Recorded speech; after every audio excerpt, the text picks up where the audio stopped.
Hello everyone, Revert Hair Clinic YouTube channel में आप लोगों का स्वागत है।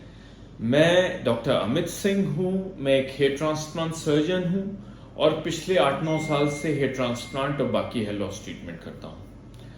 आज इस वीडियो में मैं आपको आपके हेयर ट्रांसप्लांट में कितने ग्राफ्ट्स की रिक्वायरमेंट है इसका आपको एक अप्रोक्सीमेट आइडिया दूंगा, जो आपके लिए आपको अगर आप हेयर ट्रांसप्लांट कराने की सोच रहे हैं तो आपको कितनी रिक्वायरमेंट है और कितनी सिटिंग में वो एरिया कवर होगा, इस बारे में थोड़ा हेल्प करेगी। देखिए, आपकी जो बाल्डनेस है, जो गंजापन है, वो उनकी ग्रेडिंग होती है। जो बाल्डनेस की ग्रेडिंग नॉरवुड क्लासिफिकेशन पे होती है, जिसमें बाल्डनेस को ग्रेड 1 से ग्रेड 7 तक बांटा गया है। जो ग्रेड 1 होता है वो पहली स्टेज है जिसमें हेयर फॉल और थिनिंग स्टार्ट होती है, और ग्रेड 7 वो स्टेज होती है जिसमें जो भी जेनेटिकली प्रोग्राम्ड बाल हैं, जो ये बीच वाला हिस्सा है, ज्यादातर सारा खत्म हो चुका होता है। तो आपकी ग्रेड ऑफ बाल्डनेस पे डिपेंड करेगा आपको कितने हेयर रिक्वायर्ड है उस एरिया को कवर करने के लिए, और आपको जो कॉस्ट भी इनडायरेक्टली इसी बात पे डिपेंड करती है। तो सबसे पहले मैं ग्रेड वाइज आपको अप्रोक्सीमेटली कितने ग्राफ्ट्स की रिक्वायरमेंट है ये आपको एक सीक्वेंस में बताने की कोशिश करूंगा। तो जो पहला स्टेज होता है, जो ग्रेड 1, और जो दूसरा स्टेज होता है ग्रेड 2, वो मोर और लेस सेम होता है। ग्रेड 1 में जो फ्रंटल एरिया है, जो आगे, सिर्फ थोड़ा सा थिनिंग स्टार्ट हो जाता है, बाल आगे के पतले होने शुरू हो जाते हैं और थोड़ा सा पेशेंट को लगता है उसका माथा थोड़ा सा चौड़ा हो गया है। स्टेज 2 में थोड़ा सा हेयर थिनिंग के साथ साथ थोड़ा सा माथा, जो आपकी हेयर लाइन है, थोड़ी सी रिसीड भी कर जाती है। तो ग्रेड 1 और ग्रेड 2 को अगर हमें कवर करना है तो उसमें 1000 से 1500 ग्राफ्ट की रिक्वायरमेंट होती है, जिससे वो एरिया घना भी किया जा सकता है और जो है नेचुरल डेंसिटी भी दी जा सकती है।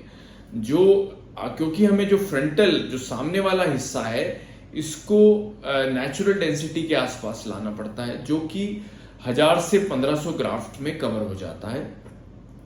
अगला स्टेज आता है ग्रेड 3 और ग्रेड 4। ग्रेड 3 में क्या होता है, जो आगे की हेयर लाइन है, जो टेम्पोरल पॉइंट है, पीछे काफी हो जाते हैं, और ग्रेड 4 में टेम्पोरल पॉइंट पीछे होने के साथ साथ जो क्राउन वाला हिस्सा है, जो ये है, इसमें भी बाल्डनेस दिखने लगती है। तो ग्रेड 3 और ग्रेड 4 में 2 से 2500 जो है ग्राफ्ट्स की रिक्वायरमेंट होती है, जिससे हम वो पूरा एरिया कवर कर सकते हैं।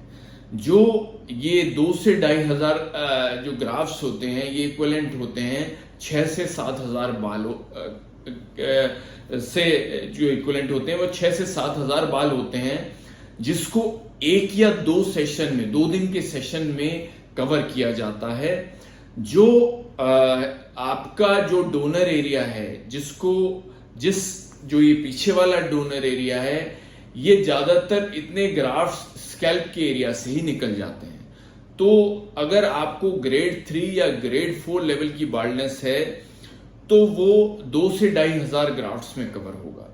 जो आगे की स्टेज होती है, जो ग्रेड 5 और जो ग्रेड 5 है, ग्रेड 5 में जो ज्यादातर आगे का हिस्सा भी बाल्डनेस आ जाती है और क्राउन एरिया में भी अच्छी खासी बाल्डनेस आ जाती है। सिर्फ एक बीच की थोड़ी सी, जो वर्टेक्स की जो स्ट्रिप है बालों की, वो थोड़ी सी बच जाती है। अगर आपका ग्रेड 5 है तो इसमें 3 से 3500 जो ग्राफ्ट्स की रिक्वायरमेंट होती है, जो इक्विवेलेंट होते हैं 10 से 12000 बाल।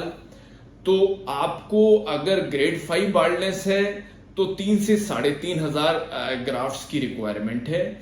इसमें हमें कुछ बॉडी हेयर्स भी लेने पड़ते हैं। अगर आपका डोनर एरिया अच्छा है तो 3500 ग्राफ्ट्स आपके स्कैल्प से ही निकल सकते हैं।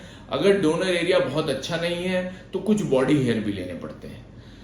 जो आगे की जो फाइनल 2 ग्रेड ऑफ बाल्डनेस होती है, एक ग्रेड 6 है और एक ग्रेड 7 है। ग्रेड 6 में ज्यादातर जो बीच वाला हिस्सा है वो बाल्डनेस आ जाती है, ज्यादातर बाल झड़ जाते हैं। ग्रेड 7 में जो आपका डोनर एरिया भी है वो भी काफी नीचे हो जाता है, जो कान के ऊपर के बाल हैं वो भी थोड़े से नीचे हो जाते हैं, और मैक्सिमम जो जेनेटिकली प्रोग्राम्ड बाल हैं वो ज्यादातर झड़ जाते हैं।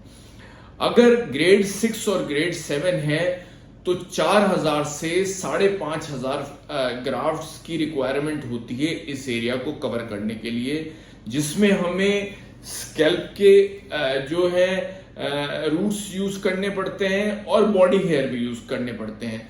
आपके डोनर एरिया की क्वालिटी पे डिपेंड करेगा कि हमारे पास इतने ग्राफ्ट्स अवेलेबल हैं कि नहीं।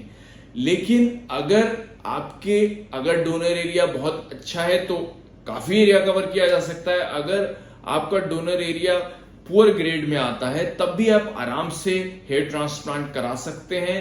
इसमें एक तरह से प्लान किया जाता है कि जहां ज्यादा डेंसिटी की रिक्वायरमेंट है, जैसे आगे वाले हिस्से को घनापन ज्यादा दिया जाता है और पीछे के हिस्से में जितना मिनिमम डेंसिटी में काम चल जाए उतना डेंसिटी से वो कवर किया जा सकता है। तो मैं समझता हूं कि ये वीडियो जिसमें आप ये जो चार्ट हमने साइड में आपको दिखा रहे हैं, इससे आप अपनी ग्रेड ऑफ बाल्डनेस को कंपेयर कर सकते हैं और आपको अप्रोक्सीमेटली कितने ग्राफ्ट्स की रिक्वायरमेंट है वो आप जान सकते हैं।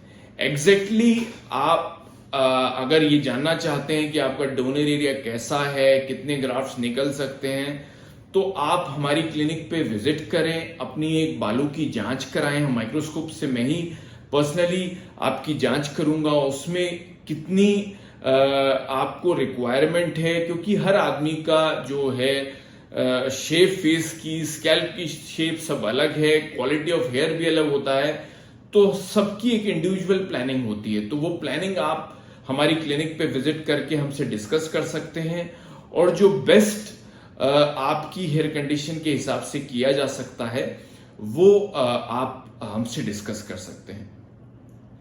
मैं समझता हूं कि आपको ये जो वीडियो है, आपको जो इंफॉर्मेशन इस वीडियो के माध्यम से मैं देना चाहता हूं वो मैं काफी हद तक सफल हुआ होऊंगा। अगर आपको हेयर ट्रांसप्लांट से रिलेटेड और कुछ इंफॉर्मेशन हमारे से चाहिए तो आप हमारे इस चैनल को सब्सक्राइब कर लें और लाइक बटन भी दबा दें, जिससे हम ज्यादा से ज्यादा लोगों तक ये इंफॉर्मेशन पहुंचा सकें।